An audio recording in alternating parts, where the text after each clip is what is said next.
Touring talkies சேனலை like பண்ணுங்க, share பண்ணுங்க, சப்ஸ்கிரைப் பண்ணுங்க.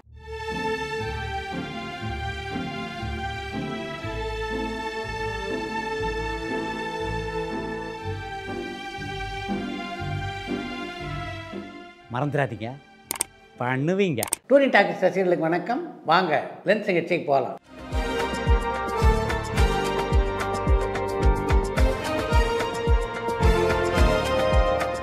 என்னம்மா முதல் கேள்வி? 2026ல் சிம்பு சார் அண்ட் அனிருத் சாருக்கு கல்யாணம் நடக்குமா? அவங்களுக்கு கல்யாண வயசை தாண்டி போயிட்டு இருக்காங்களே, அவங்க கல்யாணம் பண்ணாமல் இருக்கிறதுக்கு என்ன காரணம்னு கிருஷ்ணகிரியிலேருந்து ஜான் கேட்டிருக்காங்க. நீங்கள் ரொம்ப வருத்தப்பட வேண்டாம். நிச்சயமாக 2026ஆம் ஆண்டிலே சிம்பு அனிருத் ஆகிய இருவருக்கும் திருமணம் முடிந்துவிடும். நிறம் மாறாத பூக்கள் படத்துக்கு யார் அந்த பேர் வச்சாங்கன்னு சென்னையிலேருந்து ராமகிருஷ்ணராஜா கேட்டிருக்காங்க. நிறம் மாறாத பூக்கள் படத்துக்கு யார் அந்த பெயரை வைத்தார்கள் அப்படின்னு நிஜமாகவே எனக்கு நினைவில்லை. அந்த படத்தில் உதவி இயக்குநராக பணியாற்றியவர் K Rangarajan.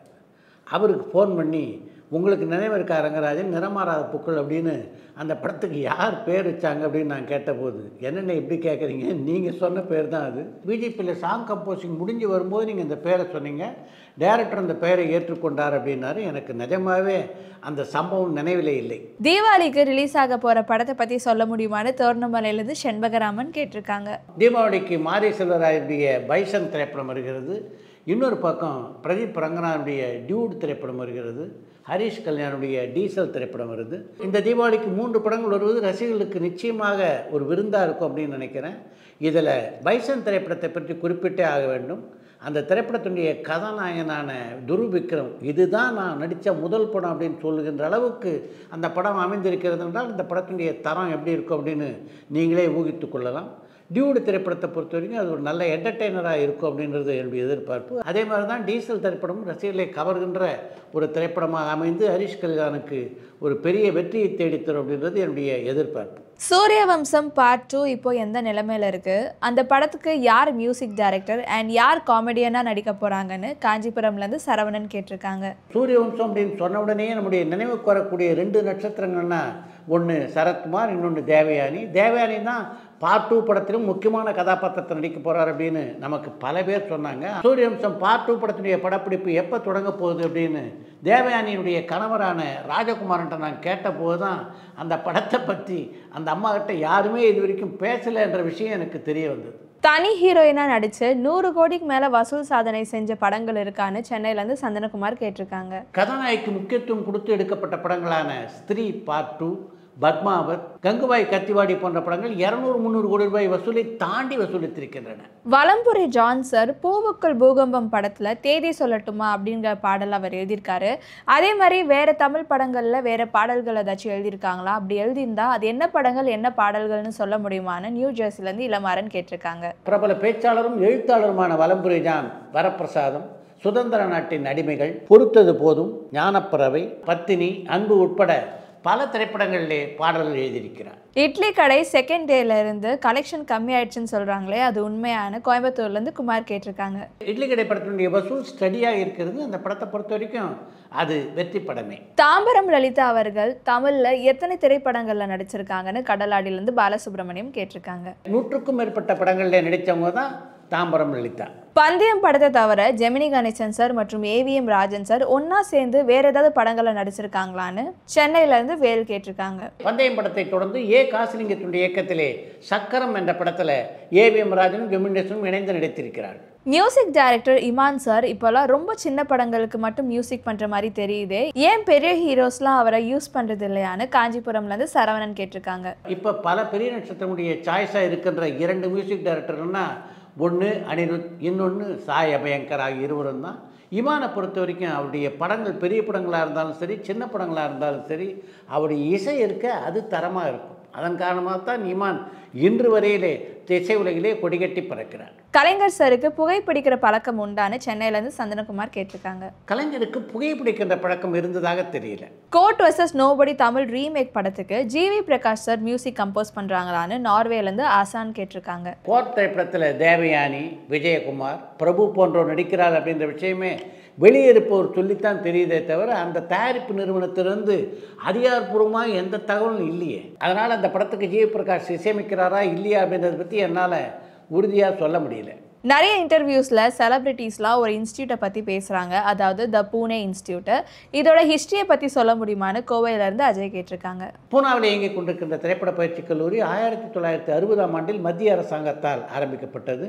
RK. Lakshman, Mahesh but, Adoor Gopalakrishnan, Sham Panagal, Mrunal Sen போன்ற பல முக்கியமான படைப்பாளிகள் அந்த பயிற்சி கல்லூரிக்கு தலைவராக இருந்திருக்கிறார்கள். இப்போ அந்த பயிற்சி கல்லூரியுடைய தலைவராக இருப்பவர் மிருனால் சென். ஹிந்தி பட உலகிலே இப்போது பிரபலமாக இருக்கின்ற பல நட்சத்திரங்கள் பூனா திரைப்பட பயிற்சி கல்லூரியிலே பயின்றவர்கள் தான். உதாரணத்துக்கு சொல்லணும்னா ஜெயா பச்சன், சத்ருகன் சின்ஹா, அனுபம் கேர், ராஜ்குமார் ராவ் என்று பலரை சொல்லலாம். இந்த பயிற்சி கல்லூரியின் இன்னொரு முக்கியமான மாணவர் பிரபல ஒளிப்பதிவாளரும் இயக்குனருமான பாலு மகேந்திரா. சிம்பு சார் நடிக்கிற அரசன் படத்துக்கு யார் கதாநாயகியா நடிக்க போறாங்கன்னு மதுரையில இருந்து காவியா கேட்டிருக்காங்க. சிம்பு நடிக்க இருக்கின்ற அரசன் படத்துடைய கதாநாயகி யார் என்பது இதுவரையிலே முடிவாகலை. அந்த ப்ராஜெக்டை பொறுத்த வரைக்கும் சமீபத்தில் தான் முடிவான ப்ராஜெக்ட் அப்படின்றதுனால அந்த படத்தினுடைய கதாநாயகி அவ்வளவு எளிதாக உங்களால் தேர்ந்தெடுக்க முடியலன்றது தான் உண்மை.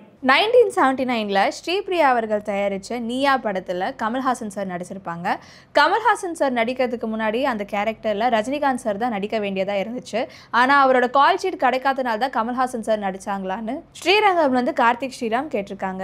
ஸ்ரீபிரியாவுடைய தயாரிப்பிலே உருவான நீயா திரைப்படத்தில் கமல்ஹாசன் ஏற்றிருந்த பாத்திரத்தில் முதல் நடிக்கிறதுக்கு ரஜினிகாந்தை கேட்டதாக எனக்கு தெரியல. த்ரிஷா மற்றும் நயன்தாராவுக்கு வெடிகுண்டு மிரட்டல் ஏன் வருதுன்னு சென்னையிலேருந்து சந்தனகுமார் கேட்டிருக்காங்க. த்ரிஷா நயன்தாராவுக்கு மட்டுமா வருகிறது?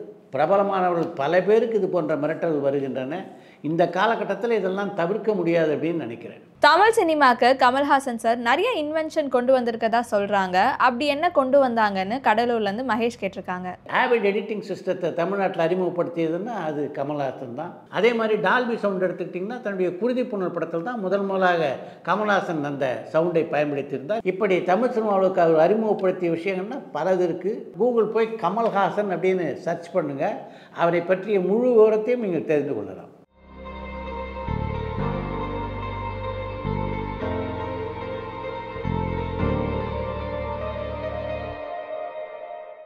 மூவி ஷூட்டிங்கில் லைவ் ஆடியோ ரெக்கார்டுக்கும் டப்பிங்க்கும் என்ன வித்தியாசம்? படங்களுக்கு லைவ் ஆடியோ ரெக்கார்டு யூஸ் பண்ணியிருக்காங்களான்னு ஸ்ரீலங்காலேருந்து ஸ்ரீதர் கேட்டிருக்காங்க. ஒரு காட்சியை நடித்து முடித்ததற்கு பின்னாலே அந்த காட்சிக்கான குரல் பதிவை ஸ்டூடியோவில் கொடுத்தாலும் அந்த காட்சியில் நடிக்கும்போது இருக்கின்ற அந்த உணர்ச்சி இருக்குல்ல, அது நிச்சயமாக ஸ்டூடியோவில் மீண்டும் பேசும்போது கிடைக்கவே கிடைக்காது அப்படின்றது தான் பல படைப்பாளிகளுடைய எண்ணமாக இருக்குது. அதன் காரணமாக தான் ஒரு சில படைப்பாளிகள் லைவ் ரெக்கார்டிங் வச்சுருக்காங்க.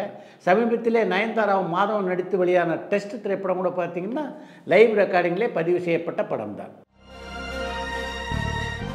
அடுத்து இன்று ஒரு தகவல். தமிழ் சினிமாவிலே நகைச்சுவை நடிகரில் மிக அதிகமான சம்பளத்தை ஒரு காலகட்டத்தில் வாங்கினதுன்னா அது சந்திரபாபு தான். அவரை பொறுத்த வரைக்கும் எந்த நடிகர் நடிக்கின்ற படமானாலும் தன்னுடைய சம்பளத்தை குறைத்து கொள்ள மாட்டார். சந்திரபாபு சம்பளம் அதிகமாக கேட்டதுனால தன்னுடைய படங்களுக்கு அவர் தேவையில்லை அப்படின்ற முடிவை கூட ஒரு காலகட்டத்திலே எம்ஜிஆர் எடுத்தார்.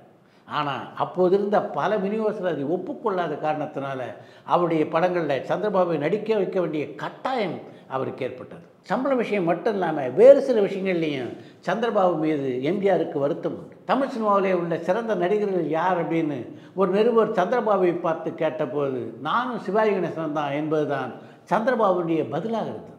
இப்படியெல்லாம் எம்ஜிஆரை ஆத்திரமூட்டியவர் தான் சந்திரபாபு. இப்படியெல்லாம் சந்திரபாபு நடந்து கொண்ட போதிலும் அவர் மீது மிகுந்த மரியாதை வைத்திருந்தவர் தான் எம்ஜிஆர். புகழ் பெறுவதற்காக விளம்பரம் அடைகின்ற வரையிலே தொழிலில் பல பேர் அக்கறை காட்டுவாங்க. ஆனால் புகழ் பெற்ற பிறகும் நல்ல விளம்பரம் கிடைத்த பிறகும் சந்திரபாபுவை போல தொழிலில் அக்கறை காட்டுறவங்களை அவ்வளவு எளிதிலே பார்க்க முடியாது என்று சந்திரபாபுவை பற்றி ஒரு முறை சொல்லியவர் தான் எம்ஜிஆர். இத்துடன் இன்றைய லென்ஸ் சிகிச்சை நிறைய வருகிறது. மற்றும் அடுத்த லென்ஸ் சிகிச்சையிலே சந்திப்போம்.